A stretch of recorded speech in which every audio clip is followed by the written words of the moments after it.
Jayant ಕಾಯ್ಕಿಣಿಯವ್ರನ್ನ cinema ಸಾಹಿತ್ಯಕ್ಕೆ ಮನೋಹರ್ ಅವ್ರ ಸಂಗೀತದ ಮೂಲಕನೇ ಬಂದಿದ್ದು. ಕನ್ನಡ ಹಿಂದಿ ಬರಬೇಕು ಅಂತ ಅಂದ್ಕೊಂಡೆ. ಭರಣ ಸಾರ್ದು ಐಡಿಯಾ ಅದು. ಸೊ ಜಯಂತ್ ಅವರು ಅದಕ್ಕೆ ಕರೆಕ್ಟಾಗಿ ತುಂಬ ಚೆನ್ನಾಗಿ ಬರ್ತದೆ. ಹೌದು. ಕಿರಾತಕದಲ್ಲಿ ಏನಾಯಿತು, ಅದು ಪಾಂಡಿಚೇರಿ ಪ್ರೊಡ್ಯೂಸರ್ಸ್. ಆಮೇಲೆ ಯಶ್ ಬಗ್ಗೆ ಇಂಡಸ್ಟ್ರಿಗೆ ಒಂದು ಇದಿತ್ತು, ಒಂದು ಕಣ್ಣು, ಈ ಅವ್ರನ್ನ ಇದು ಮಾಡಬಾರ್ದು, ಸಕ್ಸಸ್ ಮಾಡಬಾರ್ದು ಅಂತ ಒಂದು ನೆಗೆಟಿವ್ ಇದಿತ್ತು. ತುಂಬ ತೊಂದರೆ ಕೊಟ್ಟರು ಆ ಪಿಕ್ಚರ್ಗೆ, ಕಿರಾತಕಕ್ಕೆ. ಪ್ರೊಡ್ಯೂಸರ್ಸ್ಗೂ ತೊಂದರೆ ಕೊಟ್ಟರು, ಸಿನಿಮಾಕ್ಕೂ ತೊಂದರೆ ಕೊಟ್ಟರು. ಅದನ್ನು ದಾಟಿ ಅದು ಕ್ಲಿಕ್ ಆಯಿತು. ದಂಡ ಸಾಂಗ್ ಮಾಡಿದ್ರಿ ಸರ್. ಶ್ರೀರಂಗಪಟ್ಟಣ, ರಂಗನ್, ಕಿತ್ತೂರು, ಬೃಂದಾವನ ಎಲ್ಲ ಮಂಡ್ಯದ ಫ್ಲೇವರ್ ಮಾಡಿ.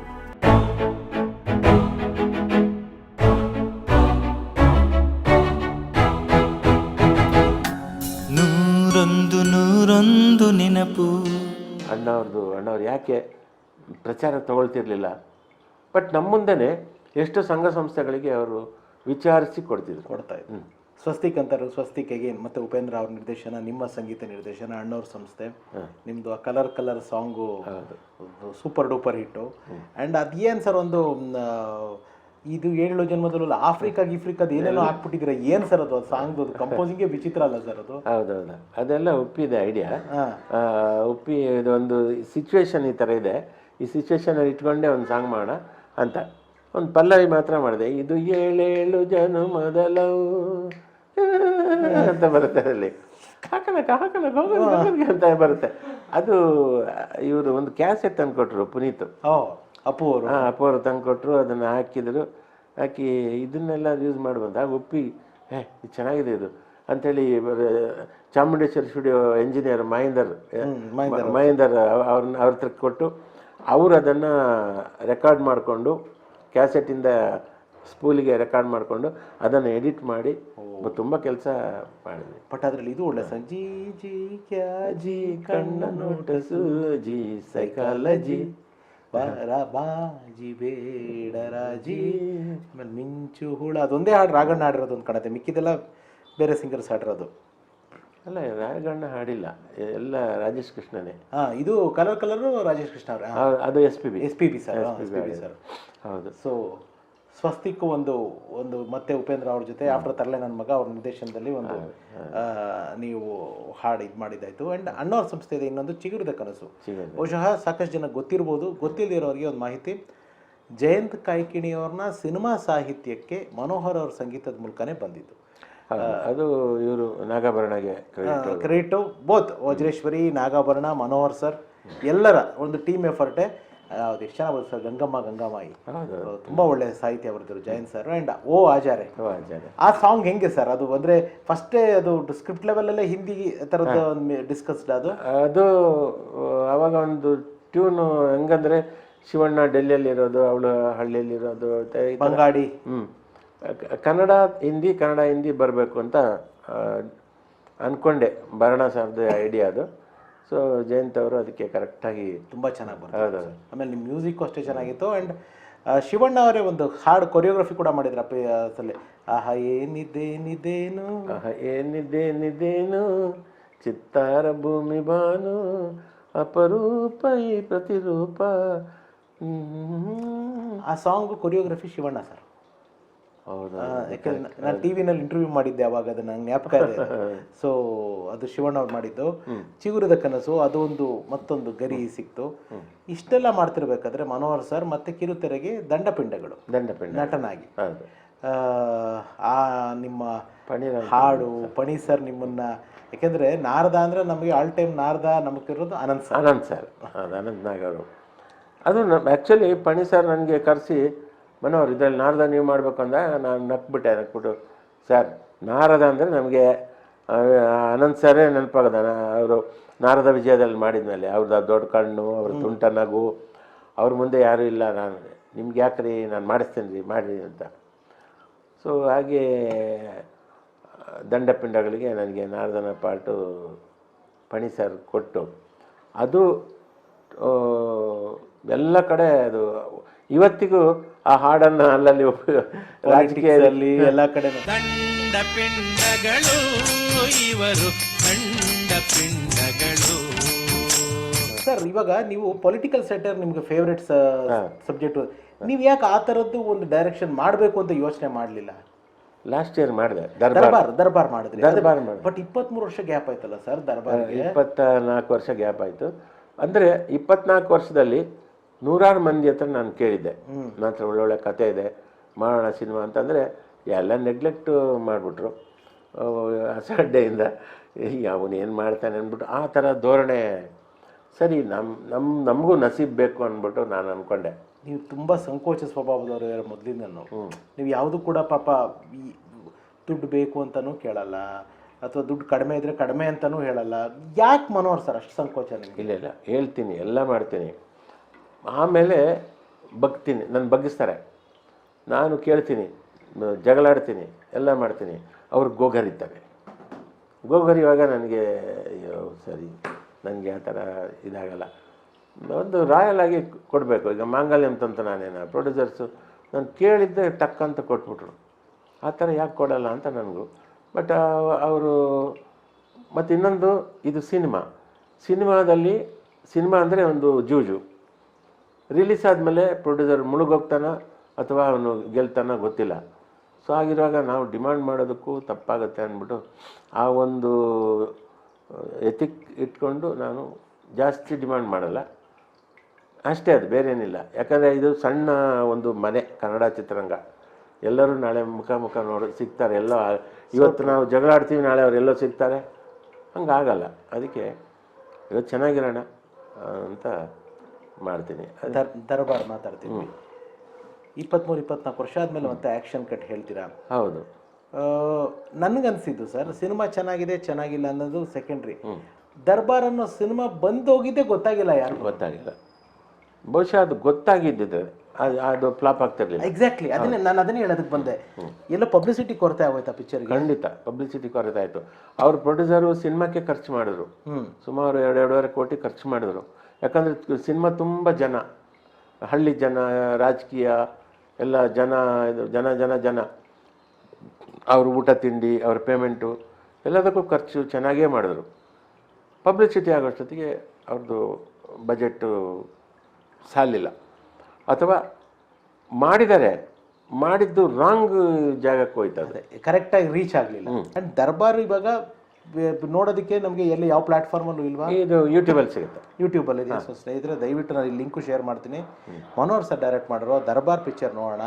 ಅವರು ಒಳಗಡೆ ಇರೋ ಆ ನಿರ್ದೇಶಕನ ಹಸುವಿಗೆ ನಮ್ಮ ಕೈನಲ್ಲಿ ಎಷ್ಟಾಗುತ್ತೆ ಅಷ್ಟು ಊಟ ಬಡಿಸೋದಕ್ಕೆ ನಾವು ಪ್ರಯತ್ನ ಪಡೋಣ ಅಂತ ತಿಳಿಸ್ತಾ ಇದ್ದೀನಿ. ಆ್ಯಂಡ್ ಮನೋಹರ್ ಸರ್, ಮಜಾ ಟಾಕೀಸ್ ನಿಮ್ಮ ಲೈಫ್ನಲ್ಲಿ ಇನ್ನೊಂದು ಟರ್ನಿಂಗ್ ಪಾಯಿಂಟ್. ಅಂದರೆ ನಿಮ್ಮನ್ನು ಮಧ್ಯದಲ್ಲಿ ನಿಮ್ಮನ್ನು ಗ್ಯಾಪ್ ಕೊಟ್ಬಿಟ್ರು ಅಂತ ಕಾಣುತ್ತೆ. ತುಂಬ ಜನ ಇಂಡಸ್ಟ್ರಿ ಅಂತ ಹೇಳಲ್ಲ, ಇಂಡಸ್ಟ್ರಿಲಿರೋ ಕೆಲವರು ಮನೋಹರ್ ಸಿನಿಮಾ ಮಾಡ್ತಿಲ್ಲ, ನಾವು ಲಾಟ್ರಿ ಹೊಡೆದ್ಬಿಟ್ಟಿದೆ ಅಂತೆಲ್ಲನೂ ಅಪಪ್ರಚಾರಗಳು.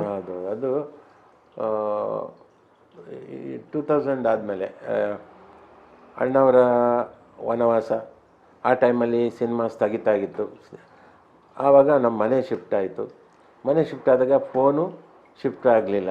ಆವಾಗ ಲ್ಯಾಂಡ್ ಫೋನು, ಇದು ಮೊಬೈಲ್ ಇನ್ನೂ ಬಂದಿರಲಿಲ್ಲ 2000 ಇಸ್ವಿಯಲ್ಲಿ. ನನ್ನ ಹುಡ್ಕೊಂಡು ಬಂದವರೆಲ್ಲ, ಹಳೆ ಮನೆಗೆ ಹುಡ್ಕೊಂಡು ಬಂದವರೆಲ್ಲ ನಾನಿಲ್ಲ ಅಂದಾಗ ವಾಪಸ್ ಹೋಗ್ತಾಯಿದ್ರು. ಏನು ಮಾಡೋದು ಮನೋಹರ, ಸರಿ ಬೇರೆ ಯಾರನ್ನಾದ್ರೂ ಮಾಡೋಣ. ಹಾಗೆ ಸಿ ಕೈಚಂದ್ರ ಅವರು, ಪಣಿಯವರು, ನನಗೆ ಪಣಿಯವರು ದಂಡಪಿಂಡಗಳು ಕೊಟ್ಟರು. ಸಿ ಕೈಚಂದ್ರು ಸರ್ ಅದು ಪಾಪ ಪಾಂಡು, ಸಿಲಿಲಲ್ಲಿ, ಪಾರ್ವತಿ ಪರಮೇಶ್ವರ, ಪಾಂಡುರಂಗ ವಿಠಲ, ಈ ಸೀರೀಸ್ ಎಲ್ಲ ನನಗೆ ಕೊಟ್ಟರು ಮ್ಯೂಸಿಕ್ ಮಾಡೋಕ್ಕೆ. ಪಿ ಶೇಷಾದ್ರಿ ಅವರು ಮೌನರಾಗ, ಉಯ್ಯಾಲೆ ಅದೆಲ್ಲ ಕೊಟ್ಟರು. ಈಗ ನಾನು ಸೀರಿಯಲಲ್ಲಿ ಬ್ಯುಸಿ ಆದೆ, ಟೈಟಲ್ ಸಾಂಗ್ ಮಾಡೋದು. ದೇವ್ರು ನಿಮ್ಮನ್ನೆಲ್ಲೂ ಕೂರಿಸ್ಲಿಲ್ಲ, ಸುಮ್ಮನೆ ಕೂರಿಸಿಲ್ಲ. ಅಷ್ಟರಲ್ಲಿ ನನಗೆ ದುನಿಯಾ ಬಂತು. ಸರ್, ನಿಮ್ಮದು ಕಮ್ ಬ್ಯಾಕ್ ನನ್ನ ಪ್ರಕಾರ ಮತ್ತೆ ಶಿವಣ್ಣನ ಗಂಡನ ಮನೆ ಅನಿಸುತ್ತೆ. ಗಂಡನ ಮನೆ RS ಕೂಡ ಹೌದೌದು. ಆ ಆರ್ ಎಸ್ ಗೌಡ್ರೆ ನನಗೆ ಹೇಳಿದ್ದು, ಒಂದು ಹೋಟ್ಲಲ್ಲಿ ಸಿಕ್ಕಿದ್ರು, ಏನು ಮನೋಹರ್ ಸಿನಿಮಾ ಮಾಡಲ್ವಂತೆ ಈಗ ಅಂದರು. ಯಾರು ಸರ್ ಹೇಳಿದ್ದು? ನಿಮ್ಮ ಶಿಷ್ಯನೇ ಹೇಳ್ದ, ಅವರಿಗೆ ಲಾಟ್ರಿ ಬಂದಿದೆ, 2 ಕೋಟಿ ಲಾಟ್ರಿ ಬಂದಿದೆ ಅಂತ, ತುಂಬ ಚೆನ್ನಾಗಿದ್ದಾರೆ, ಈಗ ಯಾವ ಸಿನಿಮಾನು ಮಾಡ್ತಾಯಿಲ್ಲ, ಯಾರಿಗೂ ಹೇಳ್ತಾ ಇಲ್ಲ ಅಂತ. ನನಗೆ ಶಾಕ್ ಆಯಿತು. ಓಹೋ, ಈ ಕಾರಣಕ್ಕೆ ಯಾರು ಬರ್ತಾಯಿಲ್ಲ ಪ್ರೊಡ್ಯೂಸರ್ಸು ನನ್ನ ಹತ್ರ. ಸರ್ ನಾನು ಲಾಟ್ರಿ ಹೊಡಿತಾ ಇದ್ದೀನಿ. ನಮ್ಮಲ್ಲಿ ಈಗ ಬೆಂಗಳೂರಲ್ಲಿ ಮಾತ್ರ ಅದು ಆ ಪದ ಬಳಕೆ. ಹೌದು, ನಾನು ಲಾಟ್ರಿ ಹೊಡಿತೀನಿ ಅಂತಂದರೆ ದುಡ್ಡು ಕಾಸು ಇಲ್ಲದೆ ಭಿಕ್ಷುಕಾಲಿ ಹೊಡಿತೀನಿ ಅಂತ. ನಮ್ಮ ಬೇರೆ ಜಿಲ್ಲೆಯಲ್ಲಿ ಗೊತ್ತಾಗಲ್ಲ ಅದು, ಇಲ್ಲಿ ಬೆಂಗಳೂರು ಬೆಂಗಳೂರು ಮಾತ್ರ ಅದು. ನಾನೇ ಲಾಟ್ರಿ ಹೊಡಿತಾ ಇದ್ದೀನಿ, ಲಾಟ್ರಿ ಎಲ್ಲಿಂದ ಬರ್ಬೇಕು ನನಗೆ, ಸುಮ್ಮನೆ ಅವೆಲ್ಲ ಅಪಪ್ರಚಾರ ಇಲ್ಲ. ಹೌದೇನ್ರಿ, ಈ ಒಂದು ಸಿನಿಮಾ ಬೇರೆಯವ್ರಿಗೆ ಕೊಟ್ಟೆ ನಾನು, ನೋಡಿ ಗಂಡನ ಮನೆ ಮಾಡ್ತಾ ಇದ್ದೀವಿ, ನೀವೇ ಮಾಡಿ ಮ್ಯೂಸಿಕ್ ಅಂತ ಅಲ್ಲಿ ಗೌಡ್ರು ಕೊಟ್ಟರು. ಮತ್ತು ಅಲ್ಲಿಂದ ನಂದು ಮತ್ತೆ ಚೇಂಜ್ ಇದಾಯಿತು. ಮತ್ತೆ ದುನಿಯಾ ಬಂತು. ದುನಿಯಾದಲ್ಲಿ ಅದೊಂದು ಟರ್ನಿಂಗ್ ಪಾಯಿಂಟ್ ಆಯಿತು. ಅದಾದಮೇಲೆ ಕಿರಾತಕ ಯಶದು, ಅದು ಚೆನ್ನಾಗಿ ಬಂತು. ಕಿರಾತಕದಲ್ಲಿ ಏನಾಯಿತು, ಅದು ಪಾಂಡಿಚೇರಿ ಪ್ರೊಡ್ಯೂಸರ್ಸು, ತಮಿಳು ಡೈರೆಕ್ಟ್ರು. ಆಮೇಲೆ ಯಶ್ ಬಗ್ಗೆ ಇಂಡಸ್ಟ್ರಿಗೆ ಒಂದು ಇದಿತ್ತು, ಒಂದು ಕಣ್ಣು, ಈ ಅವ್ರನ್ನ ಇದು ಮಾಡಬಾರ್ದು, ಸಕ್ಸಸ್ ಮಾಡಬಾರ್ದು ಅಂತ ಒಂದು ನೆಗೆಟಿವ್ ಇದಿತ್ತು. ಹಾಗಾಗಿ ತುಂಬ ತೊಂದರೆ ಕೊಟ್ಟರು ಆ ಪಿಕ್ಚರ್ಗೆ, ಕಿರಾತಕಕ್ಕೆ. ಪ್ರೊಡ್ಯೂಸರ್ಸ್ಗೂ ತೊಂದರೆ ಕೊಟ್ಟರು, ಸಿನಿಮಾಕ್ಕೂ ತೊಂದರೆ ಕೊಟ್ಟರು. ಅದನ್ನು ದಾಟಿ ಅದು ಕ್ಲಿಕ್ ಆಯಿತು. ಹಾಗಿದ್ರು ಏನು ಡ್ಯಾನ್ಸ್ ಮಾಡಿದ್ರು ಸರ್, ದಂಡಕ ದಂಡ ದಂಡಕ ದಂಡ ದಂಡಕ ದಂಡ ದಂಡಕ ದಂಡ ದಂಡಕ ದಂಡ ದಂಡಕ ದಂಡ ಸಾಂಗ್ ಮಾಡಿದ್ರಿ ಸರ್.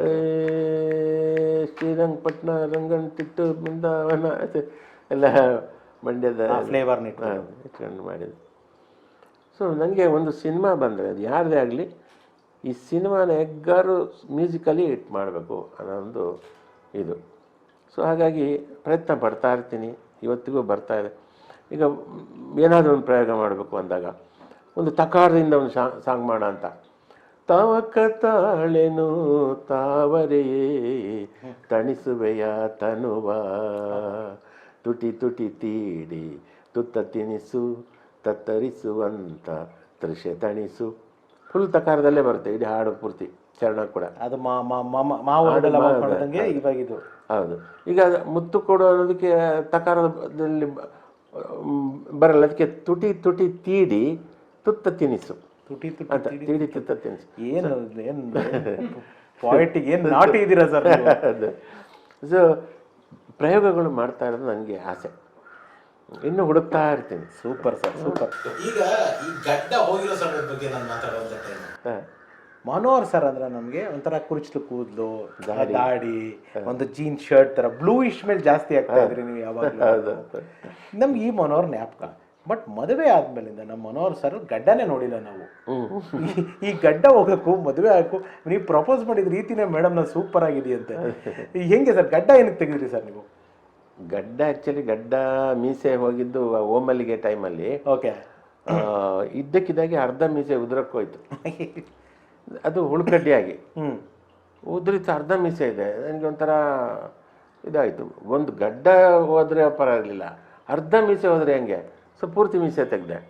ಪೂರ್ತಿ ಮೀಸೆ ತೆಗೆದಾಗ SPB ಅವರು ಮುದ್ದಾದ ಬಲೆ ಎಳೆದ ಹಾಡೋಕ್ಕೆ ಬಂದರೆ ನಾನು ನೋಡಿ, ಈ ಮೀಸೆ ಗಡ್ಡ ಯಾಕೆ ತೆಗೆದೆ, ನೀನು ಗಂಡಸ ಥರ ಕಾಣಲ್ಲ ಅಂದರು.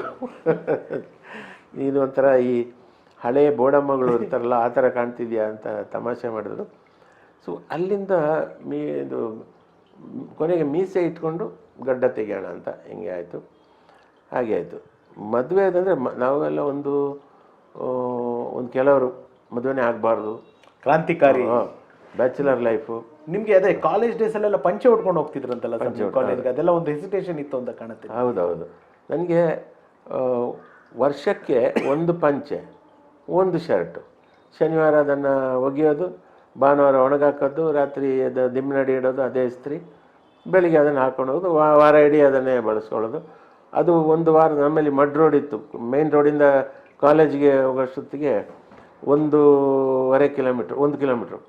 ಆ ಮಡ್ ರೋಡಲ್ಲಿ ಮಣ್ಣು, ಕಾಲೇಜ್ ಬಸ್ಸು ಬರ್ರ ಅಂತ ಬಂದರೆ ಇಡೀ ಬಾಂಬ್ ಬ್ಲಾಸ್ಟ್ ಆದಾಗೆ ಕೆಂಪು ಮೈಯೆಲ್ಲ ಥರ ಧೂಳು ಹಿಂಗೆಲ್ಲ ಇರ್ತಿತ್ತು. ಸೊ ಒಂದು ವರ್ಷಕ್ಕೆ ಒಂದು ಪಂಚೆ, ಒಂದು ಶರ್ಟು, 3 ವರ್ಷಕ್ಕೆ 3 ಅಷ್ಟೇ.